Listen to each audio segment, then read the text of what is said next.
Sinasinayaan ng Maynilad ang Putatan Water Treatment Plant na gumagamit ng makabagong teknolohiya sa pagkuha at paglilinis ng tubig mula sa Laguna de Bay. Narito ang report. Ito ang tubig mula sa Laguna Lake. Kulay lupa, bumubula pa. Para maging potable o pwedeng mainom, kailangang idaan sa makabagong teknolohiya sa Putatan Water Treatment Plant ng Maynilad.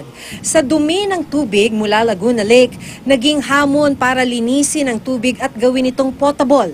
Sa inaugurasyon ng Putatan Water Treatment Plant, ipinakita ng Maynilad ang teknolohiyang large-scale ultrafiltration at reverse osmosis para magawa ito.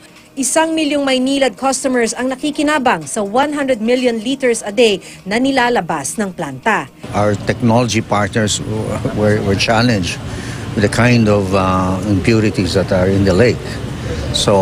But I think we've learned a lot, and we have installed new technology like reverse osmosis. So now I think we have fewer and fewer problems. Pero para hindi magkahirapan sa mga susunod na taon, dapat malinisan ang Laguna Lake. Laguna Lake Development Authority ang unang aamin na madumi at dumurumi pa ang lawa.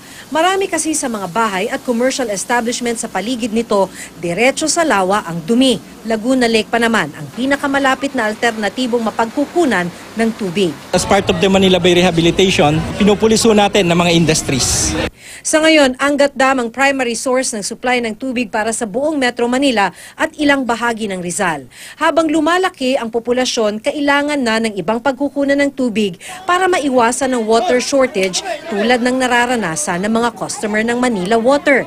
Dahil nga sa water shortage na yan, nirekomenda ng MWSS ang dagdag na rebate bilang parusa sa Manila Water. Isinumiti na ng MWSS kay Pangulong Duterte ang rekomendasyon noong Sabado. Mayroong Article 10-4. Aside from doon, mayroong pandagdag para happy yung mga taga Manila. Okay. Para yung Manila hindi na maulit. Sa text message, sinabi ni Jeric Sevilla ng Manila Water na handa silang makipagtulungan sa MWSS Regulatory Office. Sa ngayon, wala pa raw silang natatanggap na abiso.